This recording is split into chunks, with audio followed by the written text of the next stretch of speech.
दिल्ली में बारिश थमने के बाद उमस बढ़ गई है, लेकिन आज तेज आंधी का येलो अलर्ट है। अगले कुछ दिनों में मौसम साफ रहेगा, लेकिन 27 मई को फिर से आंधी और बारिश की संभावना है।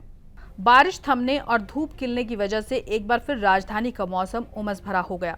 24 घंटे में राजधानी का अधिकतम तापमान 2.5 डिग्री के करीब बढ़ गया। शनिवार को तेज आंधी का येलो अलर्ट जारी किया गया। इस दौरान हवाओं की गति 60 किलोमीटर प्रति घंटे तक रहने का अनुमान है। IMD के अनुसार शुक्रवार को अधिकतम तापमान 37.1 डिग्री रहा। ये सामान्य से 3.1 डिग्री कम था। वहीं न्यूनतम तापमान 26.4 डिग्री दर्ज किया गया। ये सामान्य से 0.3 डिग्री कम रहा। हवा में नमी का स्तर 39 से 78% था। शनिवार को आंशिक बादल छाए रहने का अनुमान है। हल्की बारिश और तेज आंधी की संभावना भी बनी हुई है। अधिकतम तापमान 37 और न्यूनतम 26 डिग्री तक रह सकता है। दिल्ली में 25 और 26 मई को मौसम साफ रहेगा।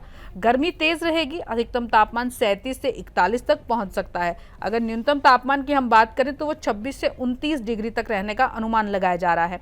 वहीं 27 मई को आंधी बारिश एक बार फिर से दिल्ली की ओर रुख कर सकती है। 27 और 28 को हल्की बारिश के साथ आंधी आ सकती है। हवाओं की स्पीड 40 से 50 किलोमीटर प्रति घंटे तक रहने की संभावना जताई जा रही है। अधिकतम तापमान 37 या 39 रहेगा। वहीं अगर न्यूनतम तापमान की बात करें तो वो 28 से 30 डिग्री के बीच में रहेगा। 29 मई को आंशिक बादल छाए रहेंगे। अधिकतम तापमान 39 से 41 डिग्री के बीच में रहेगा। न्यूनतम तापमान 28 से 30 डिग्री तक रह सकता है। स्काईमेट के अनुसार रविवार शाम को गरज, चमक और धूल भरी आंधी आने की संभावना है। दिल्ली और उसके आसपास पूर्वी हवाएं चलने से उमस बढ़ेगी। वीकेंड में अधिकतम तापमान सामान्य से कम रहने की संभावना है, यानी कि आप हल्की हल्की ठंड महसूस कर सकते हैं। दिल्ली NCR में अगले हफ्ते से प्री मानसून गतिविधियां बढ़ सकती हैं। हफ्ते की शुरुआत में हल्की बारिश और बौछारें होंगी। वीकेंड तक तेज होकर ये आपको एक अच्छा और सुखद एहसास देंगी। इस दौरान दिल्ली का तापमान हालांकि 40 के आसपास रहेगा या उससे कुछ नीचे भी रह सकता है।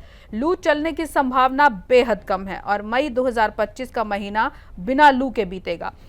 राजधानी में हवाओं की दिशा बदलने, रुक रुक कर आंधी और बारिश के स्पेल की वजह से हवाओं में बीते 2 दिनों से प्रदूषण के स्तर में भी काफी सुधार आया है। दोपहर करीब 1 बजे तक AQI 100 के नीचे बना था। हालांकि इसके बाद इसमें कुछ इजाफा हुआ।